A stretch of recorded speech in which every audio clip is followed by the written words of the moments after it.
So I just have to have this OCD moment where everyone else is saying, like Jeremy Johns, Cinefix, Mr. Sunday Movies, they're all saying Star Wars Trailer 3 review, and I'm over here like, technically it's a theatrical trailer since the other ones were teasers, so technically the title of your video should say Star Wars Force Awakens theatrical trailer review, not Trailer 3.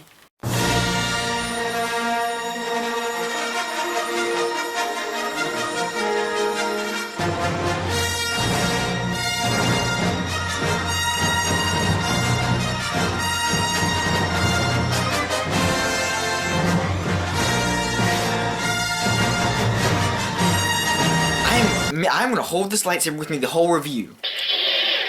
I still have this. The Force be with you. Yes, the Force is with me. Remember when these things were like all cool, like they lit up and you could like do like that and make sounds. I have like so many lightsabers, it's kind of weird. And this is the one that has like the secret passcode on it, and you have to like passcode because you know people remember passcodes. And you like press this button, and it like gives a quote.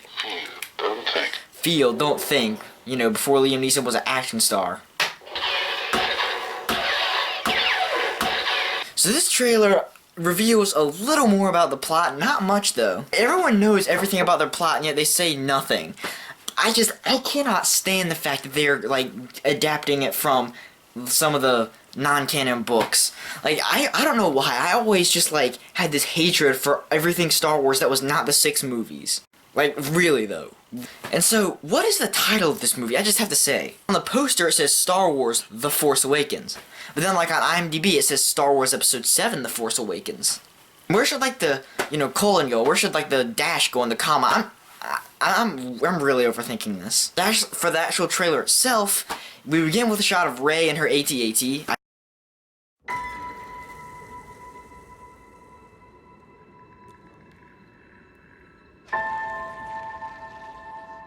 Who are you? I think. And so people are like, we know nothing about the movie. Well, we know Rey is, she's Han and Leia's kid. Come on. And they're like, we know nothing about the movie. We're like, well, we know that she's a scavenger searching for something, living in an AT-AT on Tatooine. Yeah, we know nothing about this movie.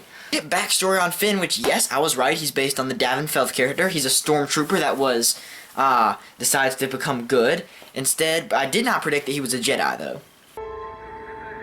I was raised to do one thing. But I've got nothing to fight for. So then we see Kylo Ren's Super Ray in action. I'm guessing that's what that is. Nothing will stand in our way. Get that thing on the poster. I'm guessing that's kind of like this thing. You know, Mr. Sunday Movies explained it, that it's basically just the discount Death Star with a red ray. I will finish what you started.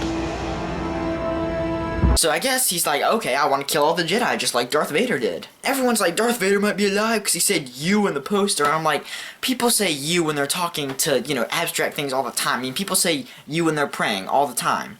And I guess this guy's started like a Darth Vader religion. So then he tortures Oscar Isaac like, oh yes, because we can like torture you with the Force, but no one ever did this in any of the previous movies. And I think that, like I said, I think that's the discount Death Star destroying a planet. Even though, like, 70 years before, pretty much everyone knew who Jedi were, I guess they faded into, like, myth and legend now. There are stories about what happened. It's true. All of it. That guy and his squad turn up. They're called like the Knights of Ren or something, and I'm like, yeah, we know nothing about this movie, and yet we know that we know the bad guy's name is Kylo Ren, and he serves like a sub-Sith group called the Knights of Ren that wants to kill all the Jedi. The aerial battle at this Empire base just looks pretty cool. So Han Solo's like, I'll explain what's real and what isn't. The dark side. Jedi.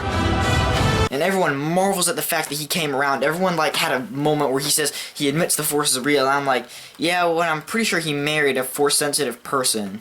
Yeah. Stormtroopers rough a place up. I guess that's like a community and they're searching for Force-sensitive people.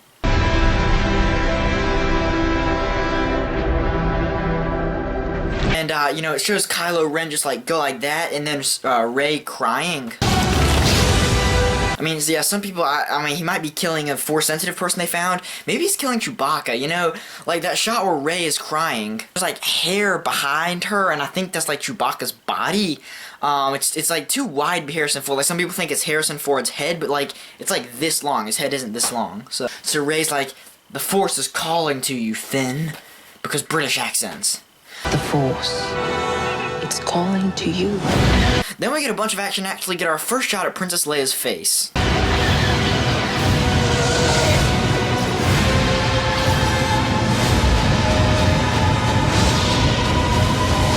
So Finn fights Kylo Ren, and I swear, none of the videos I have watched have noticed this, but the lightsaber Finn is using is the same lightsaber that Anakin passed down to Luke. Well, Obi-Wan stole it and he passed it down to Luke, but look. I have evidence now. See, this lightsaber right here, right there. And that's that lightsaber he's using if you look at his hand. Rey's like, oh, just let it in, and I'm like, oh my gosh, I want to make a dirty joke so bad. Just let it in. This is such a great shot. I've watched this like 7 times a day, probably. It didn't spoil much, which is nice. I like the way J.J. Abrams does trailers. I like the direction, I like all the cast, I like how J.J. Abrams is shooting the movie. You know, lots of active camera, unlike George Lucas was just like a camera sitting still. You know, camera sitting still is bad. It's bad when you never change your camera angle. That's it. Be sure to subscribe. Bye.